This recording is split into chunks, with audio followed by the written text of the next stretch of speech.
Welcome to a new edition of Famous Interviews with Joe Dimino. On this episode, we talk with soul empowerment coach Birgitta Visser. She is a Dutch mutt living the good life with her dog, a black mutt she rescued from the streets of Florida. She's traveled the world rather extensively, having moved more times than her age, as being somewhat of a nomad in her blood. She's held down many a job, from being a model, bartender, promo girl, dog walker, healer, web designer, created her own organic soap line, designed jewelry, taught many holistic workshops, and maneuvered herself to holding a demanding job in the corporate industry. Today, she is a pro at surfing the cosmic dimensional waves across the multiverse, delivering the many messages she receives from the collective of light beings, ascended masters, archangels, and galactics, in the hope that people will awaken to what life is all about. She's a fascinating interview. Enjoy. Thank you for taking a minute out. And I think before we get into your life with healing and light empowerment and everything that you do, how did you survive COVID? How did you make it through the 2-year period that we just went through? And how did that subsequently change not only the way that you live your life, but the way that you conduct business? Well, that's a very interesting question.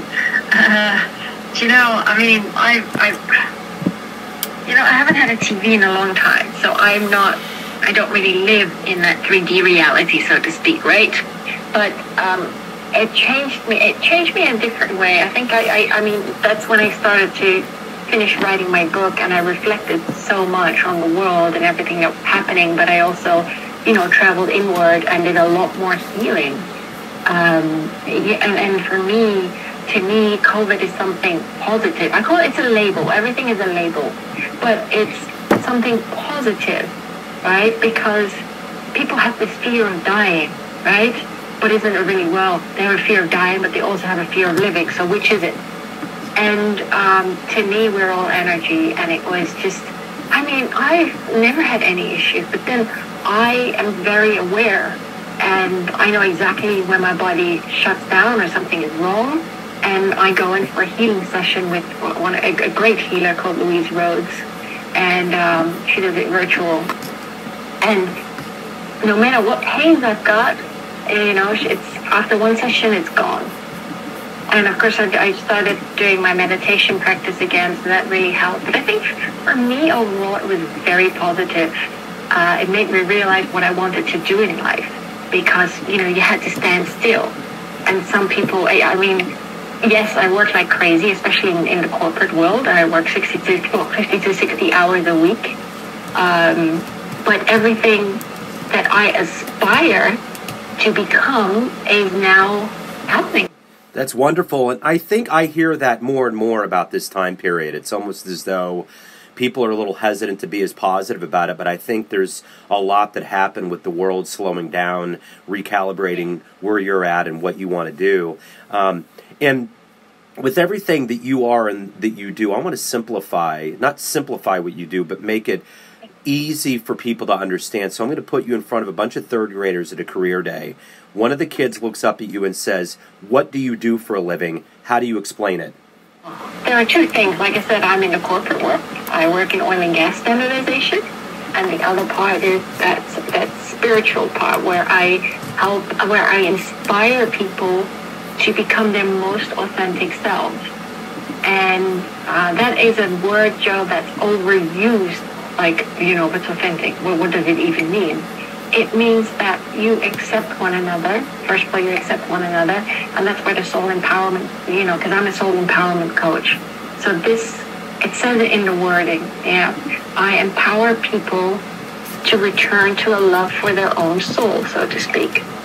And it's really about accepting one another and inspiring one another without judgment, because people have so many opinions, and that's the ego talking.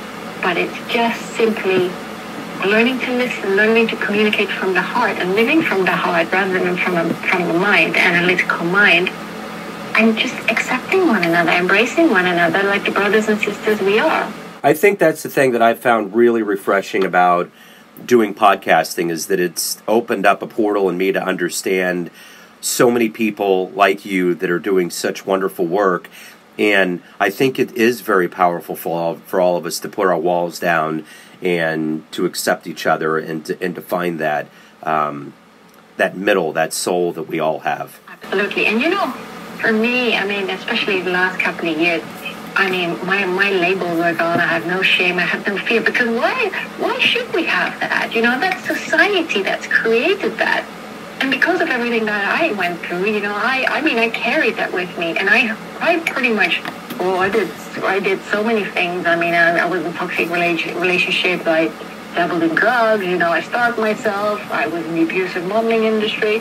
But, all of that, I look back and I'm like, I'm so thankful for everything that I went through, because how can I not be? We go through trauma and we can either sit in that victimhood or we decide that, we want a better life, and we work on ourselves, because ultimately we are responsible for our own lives. So let's go back to the beginnings of your life. Talk to me a little bit about how your childhood, everything starts in the beginning. How did these seeds and these pieces of curiosity begin for you to get to where you're at right now?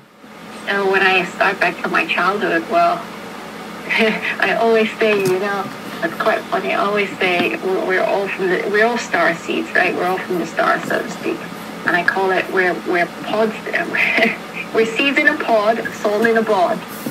But I mean, I was abused as a child.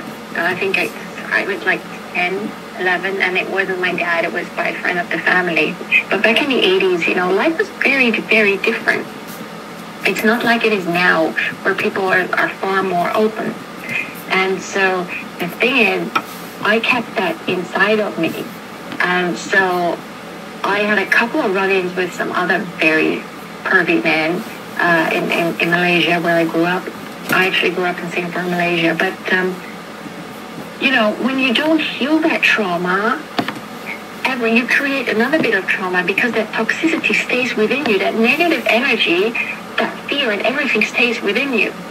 And so it snowballed, because I was bullied at school when we returned to Holland, because I was so skinny. And people wanted to copy my homework. I remember going to camp camping in Belgium, and one of the very popular kids just pulled me in front of the class, right, in the middle of the woods, and grabbed my arms and was just like, oh, look how skinny she is. But normally, the bullies don't even remember that they did that, because years later, he was saying to me, I don't even remember doing that to you. And, my dad died when I was 14. I just turned 14, and he had coronary heart disease. And he was somebody who he thought he could cure himself. He was very, very spiritual. So he wasn't balanced, so to speak, because he also had a family to take care of. And my mom did a fabulous job, because she started out with a debt. We wore secondhand clothes, we got appointed a council flat. My grandmother and her partner then some furniture. So I was very, I was glad when high school was over. And then I decided to give the modeling a go. And that didn't pan out very well for me, because I have thick skin. And when I was 16, my mom put me on a course, a modeling course, because I was walking like the Hunchback of Notre Dame. Seriously. I mean, my confidence was at an all-time low. I was very good at throwing out my sandwiches at school. And I was just so insecure. And this hairdresser at this course saw me, and he wanted me to do a hair show. And I thought, oh, great, why not? I did. But he chopped up my long hair, and I had a pixie haircut. I can tell you, Joe, I was horrified. I was horrified. I looked horrible.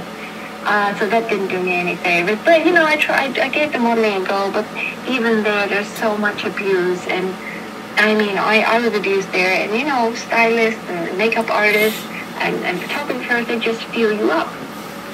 And when you're in that world, you just don't quite know what to do. And I know a lot of models that slept around just to get a job. I was not part of that, because I didn't even understand men. I just didn't. I think my first relationship, I was 21 and a half. And I was terrible. I was a green bean. They scared me. And but all my relationships have been toxic. And it took me until 2008, between 2007 2009 to start the work on truly healing myself, because one of my exes, he was such a beautiful reflection to my then very, very naive soul. And he was a crack addict. Something I didn't even know. Yes, I dabbled in drugs. Yes, I could have killed myself, but my stepdad died in 2000 because I was going out with people that really had the best interest in me. But then they were broken just as much as I was broken. There were learning curves because many E's one night, and I had a memory loss. I was sweating, and having sex with me is not a good idea because I wasn't even in my body. That's how bad it was. And I did tell my mom words, and the first thing she asked me, and this is back in 2000, she said, "Birgitta, are you still using?" And I'm like, "No, Mom, I'm not." Just, after 3 months, I just went, boom, I don't want this anymore. But fast forward, and this guy lived with me in Holland. He was from the States, and so he was a crack addict. He was dealing with the Crips in Holland, and it was mind-blowing for me. I'd never seen someone on crack. Stuff of mine was pawned. I tried to help him get into rehab because he really wanted to get better, but then he was held for ransom by the Crips in Holland, and I helped the police save him, and the Crips threatened to kill me. But my mom had taken me out of Holland in the space of literally 2 or 3 days, packed everything up, didn't have much, and I started my life from scratch again in the UK. And Mark was deported back to the US. So these are some of the things. But I look back. I know he's making amends now, but it's funny because sometimes we try to save people, but what we don't realize is that we enable them, and they need to find their own feet, right? They need to hit the bottom of that rock, or hit rock bottom, so to speak. And they need to find their own way. Yeah, because if we enable them, if we keep trying to save them, we stump their growth, because we have to grow as well. So I needed to let him go. And I did many, many years later because we were always in touch. And he's been in and out of the system quite a bit, but he's finally making amends. But I had to kick him. I had to shut the door. I really had to shut the door. But I love him for having been in my life. And this is the thing. Regardless, even the last one in Florida, but regardless of what I've been through with any of my exes, I still love them. Because how can I not? Right? People remain very, very bitter in what they do or what they've been through. But when you forgive and you love that experience, you love that person for having been in your life, you let go of that anger, you let go of all these negative emotions. But for me, that part in Holland was the catalyst to my healing journey, because that's when I rolled into Reiki and all the holistic healing. And I was really like a sponge ball, because I also studied the emotional freedom technique, EFT, which is so powerful. It's such a simple, that's tapping out the emotions of the experience. And that's so powerful. And I studied to be a meditation teacher. I studied holistic nutrition, and many, many other different healing modalities. And so that was the start of my healing journey. That's so interesting. It's such an evolved mindset, because it's true. When you look back on your life, there's so many things that were bad, but when you have time that passes, you realize it makes you grow. It's a way of forgiving and just getting better. It's very, very well said. The one thing that's very interesting and very key about our development too are those role models or heroes. Who was a hero for you? Who was somebody that you admired that made you better? There's several people. I think my mom is my hero. And I say that because she's always kept me very, very grounded. So I have the best of both worlds. I always say, with one foot I'm in the earthly, I'm balanced, and with one foot I'm in the spiritual, where I just fly around and I channel with many masters. And So I'm so glad. Like I said, my mom has always been there for me. She's like my best friend. She's like my sister. She was very strict growing up. Oh my gosh! I mean, when I got into a fight with her, I'd be sitting in that room, as a teenager, right? And I would be sitting in the room thinking, oh my God, how am I going to apologize to my mom? Oh my gosh, And it took me sometimes a day to go up to her and apologize because she was super, super strict. When I grew up, and I'm sure that's the same for you. We used to do many house chores, and we used to make dinner, and that was normal. In this day and age, it's a little bit different. So I'm glad I grew up during, the 80s and the 90s. But like I said, she's always been there for me, regardless of what I've been through. Although sometimes I did shield her from the things that happened because I told her, it was my monkey to carry, not yours. These were my experiences. And she understood that. And even though when I was younger, we didn't always see eye to eye, she's changed so much as well. She now accepts me as I am, and I accept her as she is. And does she believe in all that I do? No, she doesn't, but it doesn't make me love her any less. So let me ask you this. If you could meet anybody alive on the planet right now, who would it be? Who would you love to meet? That's like a trick question. It's a really good question, Joe. Who would I really like to meet? Yeah. No, I honestly, I don't know. Is there anybody from your past that may not be around right now that you would like to run into that would be good and cathartic? Maybe we do it that way. Yeah, but if I've been asked this question before, and I could say my dad, but my dad is sometimes I see him in my dreams, or I know when he's around. So, but it would be nice to sit with, have a conversation with him. And it's something I've written about as well, because he was a Rosicrucian. And so he was part of the AMRC back in the 80s. And I never knew what a Rosicrucian was.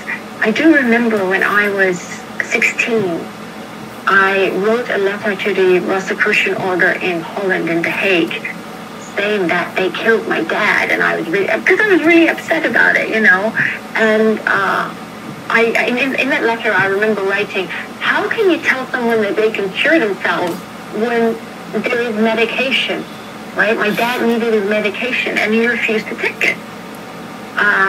And when I popped that through the letterbox, I made sure to get on my bike and bike away as quickly as possible.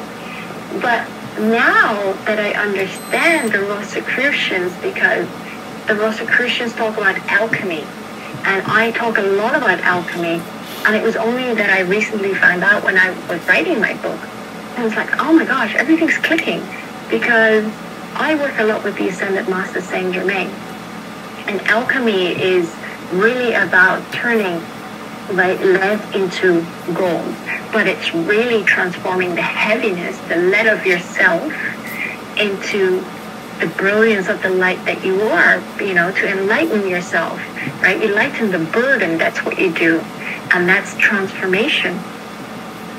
And I was really blown away when I read about the history of the Rosicrucians, because we have like Thomas Jefferson, Leonardo da Vinci, there was, of course, Saint Germain lived many lifetimes, but many of these were Rosicrucians.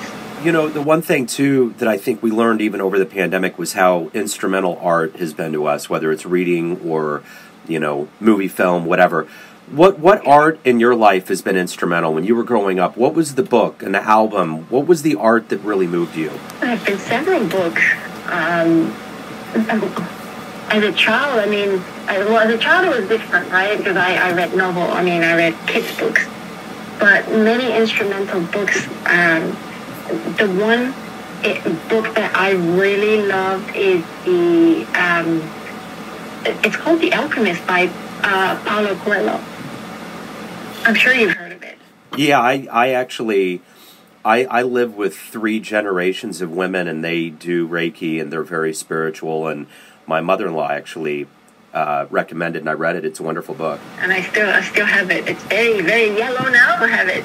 And other one that is very old, and I've read it, and I really like him because my dad liked him, is Dimino. Yeah. And he wrote several books, including The Greatest Salesman in the World. And that was like my dad's little Bible. And he wrote many of the verses, changing them. And he said to both my sister and I like, make sure that you read this in the morning in silence and in the evening aloud for 30 days. Every verse, like 30 days. My mom was not happy with that. She's like, you can't do that. And my dad's name was Ignis. And she goes, Ignis, you cannot do that. They're kids. They shouldn't be meditating. And my sister and I did it. And I look back, I still have that book, the exercise book. And sometimes I look at it and I'm like, you know what? It's actually, and this was written in the 1980s, 1988, 87, 88 to be precise. And I look back and I'm thinking, you know what? It's actually amazing. Dimino is amazing. Throughout your life, you've learned quite a bit. I mean, you've told me so many tales already. We all gain wisdom throughout our lives. And I'm curious, if you were to have a dream tonight and run into your 20-year-old version of yourself, and you could give that version a piece of advice based on the wisdom and the roads that you've been down, what would you tell your young version? I can tell you this much. She'd probably turn around and roll her eyes, but, walk off. But, yeah, she would. But I would say that everything that she's been through, to see all our experiences with gratitude and appreciation, and no matter how hard life may get, to not take it out on yourself. That's something that I did. And to look in the mirror and see that you're a beautiful person, because every single being on this planet is beautiful. We don't always see it because we're so cloaked. And just to live her life fully and presently in her most authentic and in her most wholesome nature, her most authentic self, and to not be ashamed of anything that she's been through. And to not fear to hurt people, not to be used as a doormat, because life is really beautiful. And I mean, I was a slow turtle, and like I said, if I were to tell my 20-year-old something that now, she'd just walk off and think, oh man, she's nuts. So let's get to the essence of who you are. Everyone has a perception of you, your family, your friends, your clients, colleagues, but you ultimately live your life. You're in control of your existence. Who do you think you are? What's your perception of who you are? Funny you mentioned that. I wrote about that, actually. Everyone sees me differently. Everyone has a different perspective of who I am. And it's like, oh, does anybody really know you? Well, it doesn't matter if they know you. What is important that you understand who you are, and that you live your life according to who you believe yourself to be. Without restrictions, without all these labels of who society dictates you to be. No, it's about standing in your own truth. And it's something that I had to learn because I never dared to speak my mind. Now I speak my mind, but not in an egotistical way, but with respect towards others. But I'm not even worried about what they think of me. It doesn't bother me. And I think that's really about standing in your own I am power. And people know exactly what they get with me, because I will always say it like it is. I do that in business as well, because that's the best way to be. And I wouldn't have been promoted a couple of weeks ago if I hadn't worked so hard and just spoke my truth in every single meeting, and just, I'm just my most authentic self. So if anyone out there wants to learn more about you, your services, anything revolving around your world, where's the best place for them to go? You can go to my website, powersoulhealing.com. And then I'm also in Instagram and Facebook under Universal Light Warriors. Wonderful. This has been great. Thank you for being patient. Thank you for taking a minute out. Have a great 2023. Well, yeah, you too. Enjoy 2023. I'm sure it's going to be an amazing year. Actually, it's going to be a very transformative year for many, many people. Thanks for tuning in to another famous interview with Joe Dimino, where we cover the world of art, literature, spirituality, business, and more from around the globe. If you want to hear more interviews, visit the Famous Interviews with Joe Dimino channel on YouTube or Spotify. Thanks again for listening, and until next time.